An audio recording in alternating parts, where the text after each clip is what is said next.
Da, stimați invitați, excelențe, doamnelor și domnilor, vă mulțumesc pentru prezența noastră la Chișinău, la conferința de nivel înalt partener pentru reconstrucție, constituirea Camerei de Comerț trilaterale, România, Ucraina, Republica Moldova.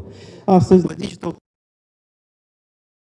marcăm o etapă esențială într-un demers început la Bruxelles, 4 iunie, continuat la București, 9 septembrie și Iași, 21 noiembrie. Observați consecutivitatea și, dacă doriți, repetarea acestui demers practic la 2 luni.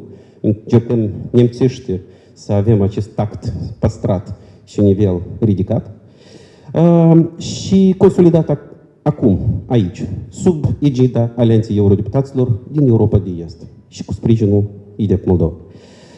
Salutăm prezența în sala reprezentanților ambasadelor Ucrainei, Suediei, Germaniei, Japoniei și Republicii Azerbaidjan, precum și a mai mulți șefi de direcție din cadrul Băncii Naționale a Moldovei, a organizațiilor internaționale și partenerilor de susținere tehnică, a organizațiilor internaționale precum UNICEF, ONU pentru migrație, deci Swedish Development Partner, proiectul echip ONDRL finanțat de Banca Mondială și mulți alți reprezentanți. Mulțumim fiecare dintre noastre pentru efortul depus, pentru prezență și pentru, dacă doriți, participarea la acest demers comun în vederea următoarelor 3 aspecte pe care aș vrea să le prezint.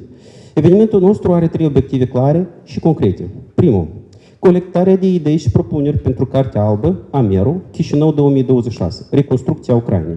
Vă rugăm să contribuiți prin scanarea QR codului afișat pe ecusonul fiecăruia dintre noastre. Totodată îl găsiți același QR cod și în agenda, la ultima pagină.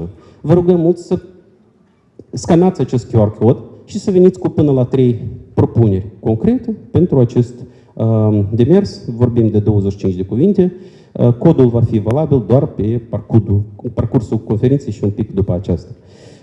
Probabil că cunoașteți că anterior noi am prezentat Cartea Albă, Reconstrucția Ucrainei, AMERU București 2025 și respectiv Cartea Albă, AMERU Iași 2026, urmarea evenimentului din 21 noiembrie. Urmează imediat după acest eveniment, în câteva, probabil că săptămâni, după ce coordonăm împreună cu gazdele, dar și eurodeputații care asigură rolul de copreședinți, publicarea următorului document. Acest document este un document cadru care oferă posibilitatea decidenților de la nivelul structurilor europene, dar și naționale, Republica Moldova, România și Ucraina, să aibă un document de referință comun atunci când își definitivează inițiativele legislative, proiectele, programele, amendamentele, așa încât ulterior să folosească aceste idei venite de la noi, de la voi, de la noi toți. Mulțumim! Și vă rugăm să o facem, pentru că prin aceasta concret putem susține poporul Ucrainei, putem să colectăm cât mai multe idei și atunci aceste idei ne pot ajuta să transmitem cât mai multe informații, așa încât să nu avem ezitări, scăpări și să asigurăm cât mai rapidă reconstrucția Ucrainei. Cum spunea cineva din reprezentantul bancar la unul dintre anterioarele evenimente la București, Camera Deputaților, 9 septembrie, nu va fi problema de finanțare, va fi problema, imediat nu va fi pacea mult așteptată și logică și sperăm cât mai rapid, este uman. Deci, atunci când vom vorbi despre reconstrucție, va fi întrebarea cine va face rapid, calitativ și în linie cu era digitală în care trăim. Aici închei.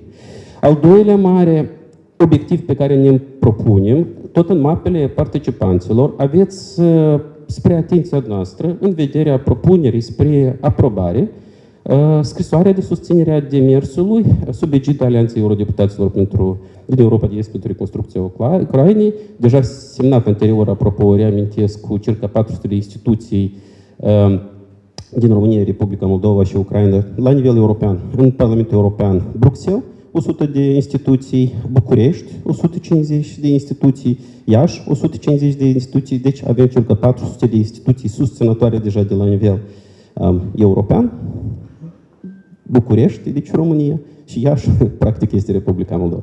Sau este Moldova. Da. Vă rugăm să faceți cunoștință și spre finalul acestui eveniment vă vom propune spre atenția noastră să interveniți cu propuneri de modificări sau o să luăm probă. Al treilea mare moment pe care vrem să ne propunem, probabil că mulți vă întrebați și am spus că nu putem să venim mai devreme de prezența deci înalților oaspeți și a cuvântului de salut. Sigur că prezentarea grupului de lucru pentru înregistrarea Camerei de Comerț trilaterale România, Ucraina, Moldova, care va coordona pașii juridici și instituționali, probabil și diplomatici, necesari pentru operaționalizarea acestei platforme trilaterale.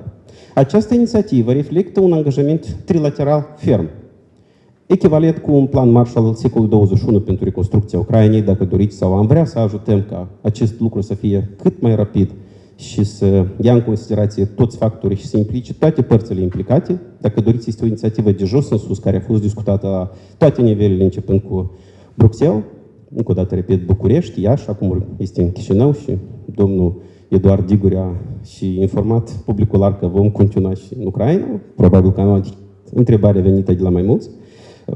Urmează. Sperăm cu același tempo. Deci, grupul de lucru, vă rog colegii să proiectăm, pentru înregistrarea Camerei de Comerț va consta din domnul Alexandru Macedon, fondator Starnet, excelența sa, domnul Adrian Zuckerman, fost ambasador al SUA în România, domnul Marius Bostan, Romanian Business Leaders și inițiator Repatriot, doamna Grigoriana Carmen Tudoran, expert afaceri europene, domnul Calesu Iurie și domnul Eduard Digore, biroul de avocați Digore & Partners și, e clar și logic, și suntem foarte recunoscători, conducătorul grupului de lucru pentru înregistrarea Camerei de Comerț. Colegii rog să proiecteze imaginea, deci cu toți cei care suntem în participarea acestui grup de lucru și invit pentru o poză de protocol domnul Alexandru Macedon, domnul Adrian Zuckerman, domnul Marius Bostan, doamna Grigoriana Carmen Tudoran și domnul Digore Eduard.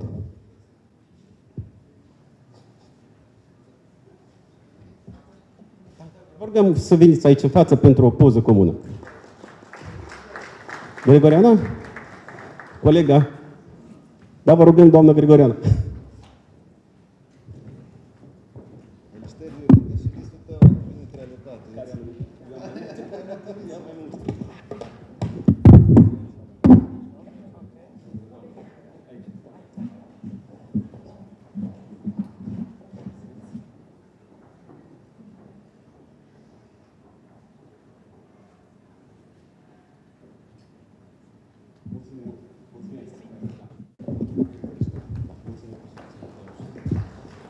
Da, stimați oaspeți, vă mulțumim. Mulțumim tuturor pentru încredere. Sperăm să fie cu Doamne ajute.